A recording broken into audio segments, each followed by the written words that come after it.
Ergaa Phaawulos gara warra Efesoonitti erge. Gara warra Efesoon boqonnaa tokko. Ani Phaawulos fedha Waaqayyootiin ergamaa Kiristoos Yesuus kanan ta'e, warra Kiristoos Yesuusitti amananii Waaqayyoof qulqullaa'anii mandara Efesoon jiraataniif kana caafuu kooti. Waaqayyo Abbaan keenya, Gooftaan keenya Yesuus Kiristoosis ayyaana nagaas isiniif haa kennu. Waaqayyoof Abbaa Gooftaa keenya Yesuus Kiristoos isa karaa Kiristoos eebba hafuuraa hundumaan waan Waaqa irraatiinis nu eebbiseef galanna ta'u. Inni uumamuu biyya lafaa durayyuu warra qulqullaa'an, warra isa duratti mudaa hin qabne akka taanuuf jaalalaan karaa Kiristoos nu fo'ateera. Waaqayyo karaa Yesuus Kiristoos ilmaan isaa taanee akka guddifamnuuf akka fedha isaa isa gaariitti yaadaan nuuf qabeera. Kunis guddina ayyaana isaa isa inni ilma isaa isa jaallatamaadhaan nutti tolee nuuf kenne in galateeffachiisa. Akka badhaadhummaa ayyaana isaattis Kiristoos dhiiga isaa nuuf dhangalaasuu isaatiin furamuu, dhiifamuu cubbuus qabna. Ayyaanni inni ogummaa isaa fi hubannaa isaa hundumaan nurratti dhangalaases baay'eedha. Waaqayyo waan isatti gaarii fakkaate karaa Kiristoos itti yaadee of dura kaa'atee ture. Ammas dhoksaan fedha isaa kun nu biratti akka beekamu godhe. Barri murame yeroo guututti Waaqayyo akka ittiin fayyisuuf akeeketti wanta bantii Waaqaa keessa jiru, wanta lafarra jiru, wanta hundumaas harka Kiristoos jalatti walittin qaba. Waaqayyo wanti hundinuu akka akeeka isaatii fi akka fedha isaatiitti akka ta'u in godha. Nus immoo akka inni yaadee qopheessee of duraa qabutti karaa Kiristoos fo'amneerra. Nuyi warri duraan dursinee Kiristoosiin abdii godhanne ulfina isaatiif galata akka taanuuf nu fo'ate. Isinis immoo ergaa dhugaa wangeela fayyina keessanii karaa isaa dhageessani. Isin warri dhageessanii itti amantan Hafuura Qulqulluu isa abdachiifameen mallatteeffamtaniittu. Hafuurri Qulqulluun immoo warri kan Waaqayyoo ta'an galata ulfina isaatiif yeroo furamanitti wanta nuyi argachuuf jirruuf abdii keenya. Ammas ani Gooftaa Yesuusitti amanuu keessan warra Waaqayyoof qulqullaa'an jaallachuu keessanis dhageenyeerra. Waa'ee keessaniif Waaqayyoon galateeffachuu, kadhata koo keessattis isin yaadachuu hin dhiifne. Waaqayyo Gooftaa keenya Yesuus Kiristoos Abbaan ulfinaa hafuura ogeessota isin godhu, Waaqayyoon beekuus isa isinitti mul'isu akka isiniif kennu nan kadhadha. Waamichi isaa abdii maalii akka of keessaa qabu, ulfinni warri Waaqayyoof qulqullaa'an itti darbanii argachuuf jiranis badhaadhummaan isaa maal akka ta'e beekuudhaaf ija qalbii keessanii akka isiniif ibsuuf kadhata kooti. Kunis nuyi warri amanneef humni isaa safara malee guddaa akka ta'e, aangoon isaa inni jabaanis nu gidduutti akka hojjetu akka beektaniif ture. Inni hojii aangoo isaa kanaan Kiristoosiin warra du'an keessaa kaasee Waaqa irrattis gara mirga ofii isaatii isa teessise. Gooftummaa, aboo, humna, mootummaa hamma jiru hundumaa bara kanatti, bara dhufuttis waanuma maqaa dha'uun danda'amu gararraa isa oolche. Waaqayyo waan hundumaa miilla Kiristoos jala kaa'e. Goofticha waan hundumaa gararraa jiru kanas waldaa kiristaanaatiif mataa godhee kenne. Waldaan kiristaanaa dhagna Kiristoos, inni waan hundumaa karaa hundumaan guutu, guutummaa isaatti dhagna isaa kanattin jiraata. Gara warra Efesoon boqonnaa 2. Isin kanaan dura irra daddarbaa keessanii fi cubbuu keessaniin karaa hafuuraa duutanii turtanii. Yeroo sanatti isin toora biyya lafaa kanaa duukaa buutanii deddeebi'aa aboo qilleensa keessa jiru irratti isa gooftummaa qabuuf abboomamaa turtanii. Hafuurichi hamaan amma namoota Waaqayyoof hin abboomamne gidduutti hojjechaa jira. Nus hundumti keenya hawwa foon keenyaa duukaa buunee akka fedha namummaa keenyaa fi yaada keenyaatti warra akkasii gidduu jiraanneerra. Kanarraa kan ka'es akkuma warra kaanii dhalootaan dheekkamsa Waaqayyoo jala gallee turre. Araarri Waaqayyoo garuu baay'ee waan ta'eef jaalala isaa isa guddaa sanaan nu jaallate. Nuyi irra daddarba keenyaan karaa hafuuraa du'oo taanee utuma jirruu inni warra Kiristoosii wajjin jiraatan nu godhate. Isin ayyaana Waaqayyootiin fayyifamtani. Karaa Kiristoos Yesuus isumaa wajjin du'aa nu kaase. Isumaa wajjin bantii Waaqaa keessaa iddoo nuuf kennee nu teessises. Inni arjummaa karaa Kiristoos Yesuus nuuf godhe sanaan bara dhufu hundumaattuu baay'ina ayyaana isaatii isa hammas hin jedhamne argisiisuudhaaf kana godhe. isin ayyaana Waaqayyootiin karaa amantii fayyifamtani. Inni immoo kennaa Waaqayyooti malee gochaa ofii keessanii miti, hojiidhaanis miti. Namni tokko illee akka ittiin of hin janyetti. Nuyi hojii harka isaati. Hojii gaarii isa Waaqayyo duraan dursee qopheesse keessa akka deddeebinuuf karaa Kiristoos Yesuus uumamne. Isin warra saba Waaqayyoo hin ta'in, warra dhagna qabatan waan harkaan dhagna namaa irratti hojjetamuun warra of waaman biratti warra dhagna hin qabatin jedhamtanii akka waamamaa turtan yaadadhaa. Yeroo sanatti isin Kiristoosii wajjin homaa walitti hin qabdan turtan. Waldaa ijoollee Israa'elittii orma, kakuu abdii isaanii keessaas kan hin qabne, ofii abdii kan hin qabne, biyya lafaattis Waaqayyo malee akka turtan yaadadhaa. Amma garuu Kiristoos Yesuusii wajjin tokkummaa qabaachuudhaan isin warri dur fagaattanii turtan dhiiga Kiristoosiin dhi'eeffamtaniittu. Kiristoos nagaa keenya, inni keenyan diinummaa isa gidduu ture diigee warra Yihuudota hin ta'in Yihuudotas lamaanuu tokko godheera. Inni nagaa buusuudhaan qooda gosa lamaanii namummaa haaraa isatti argamu tokko akka uumuuf abboommotaa fi toora seera sanaa namoota irraa kaase. Fannoo irratti du'uudhaan gosa lamaanuu akka dhagna tokkootti Waaqayyotti araarsuudhaaf ofii isaatiin diinummaa balleesse. Inni dhufee isin warra fagoo turtanitti, isaan warra dhi'oo turanittis misraachoo nagaa lallabe. Nuyi lamaanuu hafuuruma tokkoon karaa isaa akka itti Abbaa bira geenyu qabna. Egaa isin si'achi warra Waaqayyoof qulqullaa'anii wajjin, warra biyyaa, warra mana Waaqayyootis malee orma nama biyya diidaas miti. Isin hundee ergamootaa fi raajotaa irratti ijaaramtaniittu. Kiristoos Yesuus immoo ofii isaatii dhagaa golee qajeelchuudha. Guutummaan ijaarsa sanaa isumaan walitti qabamee mana qulqullummaa Waaqayyoo ta'uudhaaf Gooftaatti hin guddata. Isinis immoo isumaan mana isa Waaqayyo hafuura isaatiin keessa jiraatu taatanii itti ijaaramuu keessani. Gara warra Efesoon boqonnaa 3. Sababii kanaaf ani Phaawulos isin warra saba Waaqayyoo hin ta'iniif jedhee waa'ee Kiristoos Yesuusiif hidhameen jira.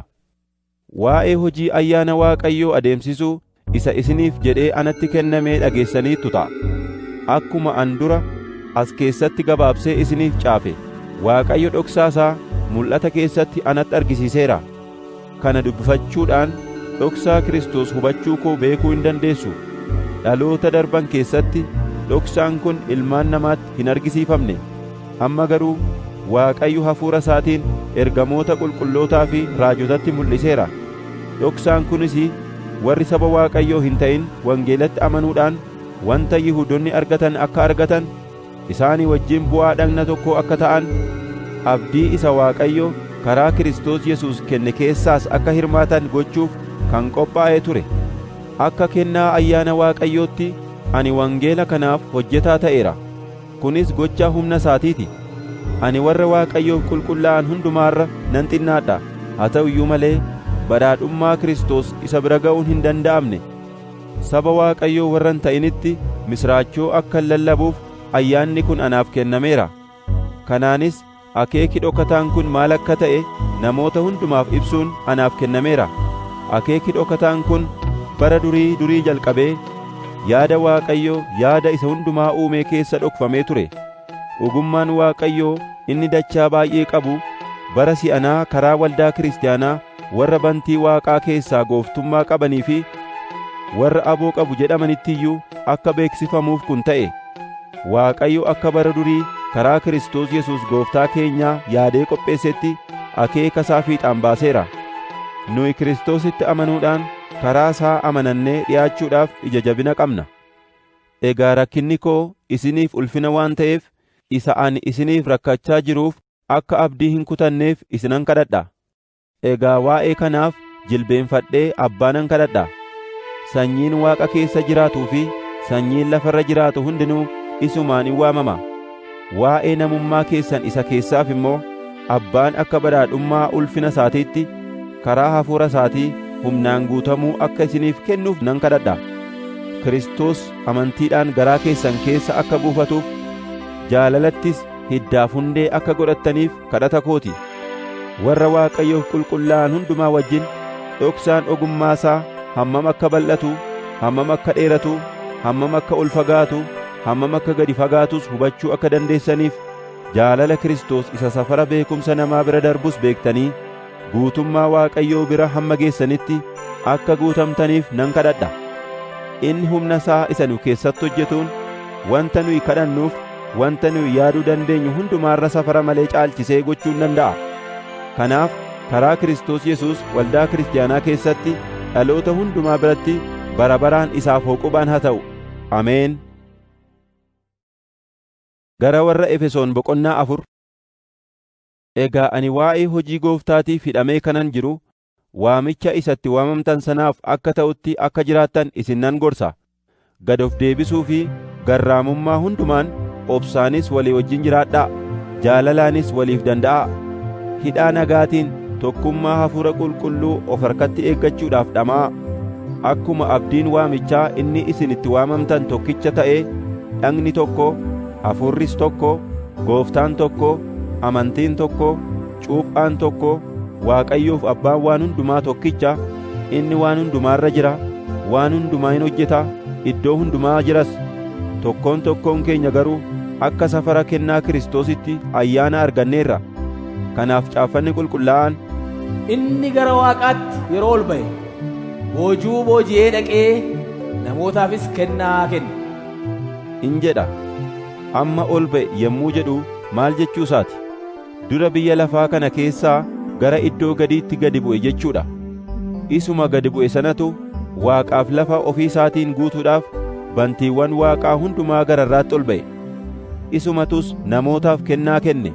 Kennaansaas kaan ergamoota, kaan waan Waaqayyo isaanitti mul'ise warra himan, kaan warra wangeela lallaban, kaan eegdota, kaanis barsiisota akka ta'aniif ture. Inni warra Waaqayyoof qulqullaa'an hojii isatti ergaman sanaaf qopheessuudhaaf waldaa isaa dhagna Kiristoos sanas cimsuudhaaf kana godhe. Kunis hamma hundumti keenya tokkummaa amantii Ilma Waaqayyoo beekuu namoota ga'an taanee guddannees safara guutummaa Kiristoos bira hamma geenyutti ta'a. Egaa nu si'achi ijoolleedhaan asiif achi rukutu warra qilleensa barsiisa namoota axaarotaatiin haxxummaa isaanii isa gowwoomsaadhaan raawwatamuunis fudhataman hin taanu. Kanaa mannaa jaalalaan dubbii dhugaa dubbachaa kottaa karaa hundumaan gara samataa nuuf ta'ee gara Kiristoositti hin guddanna. Isa jalatti bu'aan dhagnaa hundinuu wal fudhatanii buusaa addumaddaan argataniin walitti qabsiifamaniiru. Yeroo bu'aan dhagnaa addumaddaan tooraan hojjetuttis dhagnichi hin guddata, jaalalaanis of hin cimsa. Egaa si'achi akka warra saba Waaqayyoo hin ta'iniitti yaada waa'ee hin baafne duukaa buutanii akka hin jiraanne maqaa Gooftaatiin cimsee isinan gorsa. Isaan sammuun isaanii dukkaneeffameera. Sababii Waaqayyoon beekuu hin barbaanneef, sababii mata jabina isaaniitiifis jireenya isa Waaqayyo kennu keessaa gadi baafamaniiru.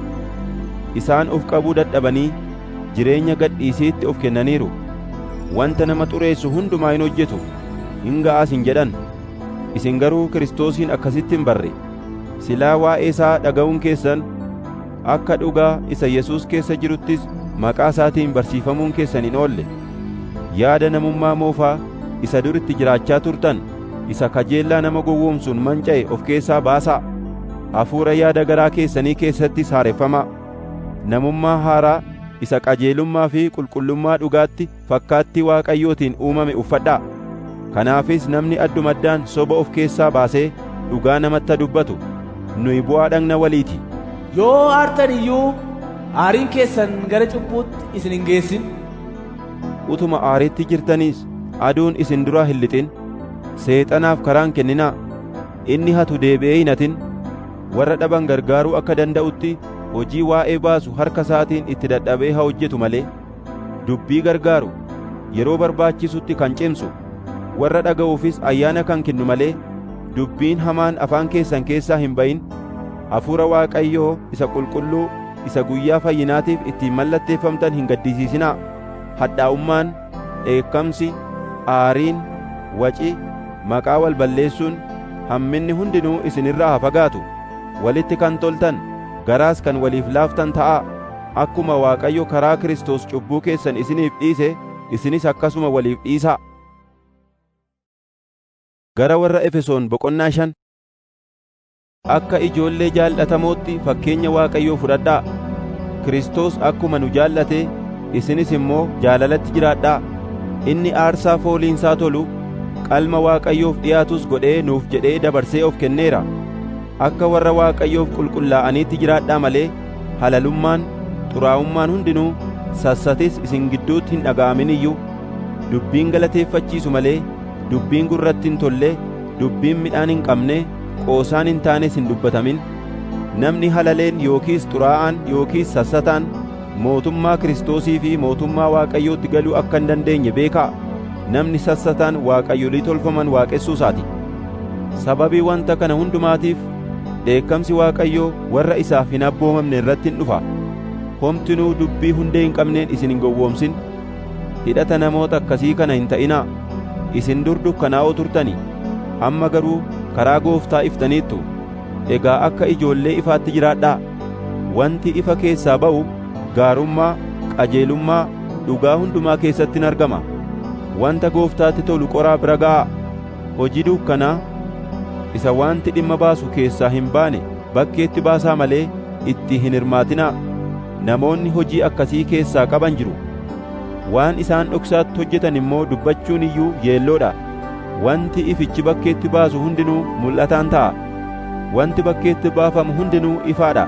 Kanaaf ati yaa isa raftuu dammaqi, warra du'an keessaa ka'i, Kiristoos siifin ibsa jedhame.